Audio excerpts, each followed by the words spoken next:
एक शांत गांव में, जो कि हरा भरा वातावरण में स्थित था, वहां एक युवक नाम सिद्धार्थ रहता था।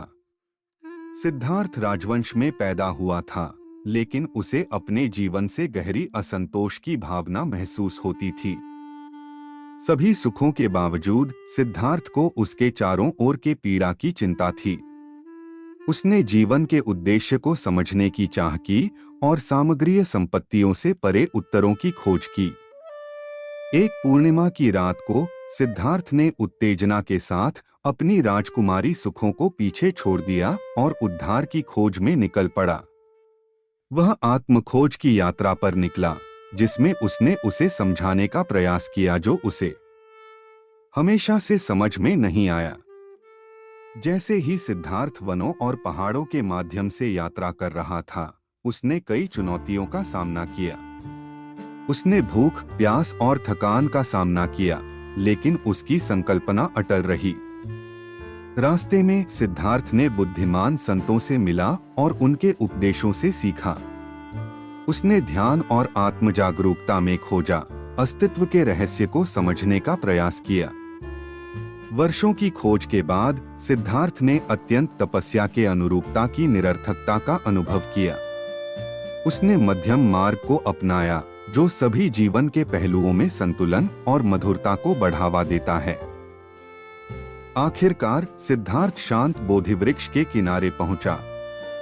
उसने ध्यान करने का संकल्प किया कि वह उद्धार प्राप्त करेंगे, इस प्रतिज्ञा के साथ कि वह जब तक जगह नहीं बदलता है, तब तक वह नहीं उठेगा, जब तक वह उस सत्य को नहीं पा लेगा जो उसे चाहिए। सिद्धार्थ ध्यान के दौरान प्रलोभनों और ध्यान में विघ्नों का सामना किया, लेकिन केवल संकल्पना और ध्यान के माध्यम से उसने उत्कृष्ट ध्यान की ओर बढ़ने का काम किया। जैसे ही सूर्य की किरणें किनारे पर उगती थीं, सिद्धार्थ ने एक गहरी समझ का अनुभव किया। उसने उद्धार किया, पीड़ा के चक्र को पार किया और वास्तविकता के स्वरूप को समझा। बुद्ध बनकर, जिसका अर्थ है ज्ञानी, सिद्धार्थ ने अपना जीवन अपने उपदेशों का प्रसार करने में समर्पित किया। वह दूर दूर तक यात्रा करता रहा, उन्हें मार्गदर्शन देते हुए जिन्होंने पीड़ा से मुक्ति प्राप्त की थी। बुद्ध के उपदेशों का मुख्य हिस्सा में करुणा और दयालुता का महत्व था। उन्होंने नफरत और क्रूरता के खिलाफ प्रेम और सहानुभूति को मूल नारा माना। बुद्ध ने अस्तित्व की अनित्य प्रकृति का उपदेश दिया और परिवर्तन को स्वीकार करने का महत्व बताया। उन्होंने समय समय पर सावधानी और संतोष के साथ हर क्षण का सामान्य अनुभव करने की सलाह दी। आसक्तियों और इच्छाओं को छोड़कर बुद्ध ने यह माना कि कोई भी सच्ची स्वतंत्रता और आंतरिक शांति प्राप्त कर सकता है। उन्होंने पीड़ा को पराजित करने के लिए अप्रतिकरण की शक्ति को समझाया। बुद्ध ने 8वें मार्ग को निर्दिष्ट किया, जिसे धार्मिकता और धर्म विरोधी जीवन का मार्ग माना गया। सही समझ, इरादा, वाणी, कार्य, जीविका, प्रयास, सचेतता और ध्यान के माध्यम से कोई निर्वाण प्राप्त कर सकता है। बुद्ध की शिक्षाओं ने दिन प्रतिदिन के जीवन को परिवर्तित किया, अनगिनत लोगों के जीवन को परिवर्तित किया।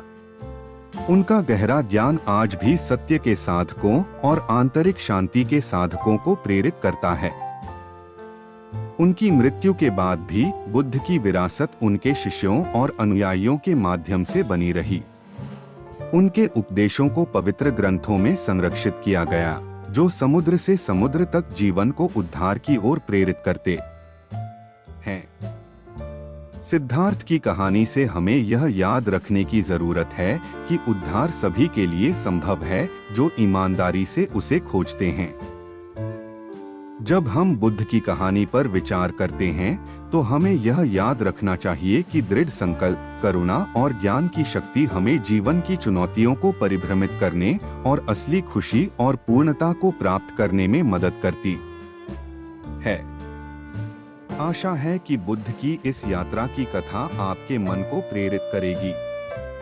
रोज ऐसी वीडियो पाने के लिए हमारे चैनल को सब्सक्राइब करें और बेल आइकन को ऑन कर ले, ताकि आने वाली वीडियो का नोटिफिकेशन आपको मिले।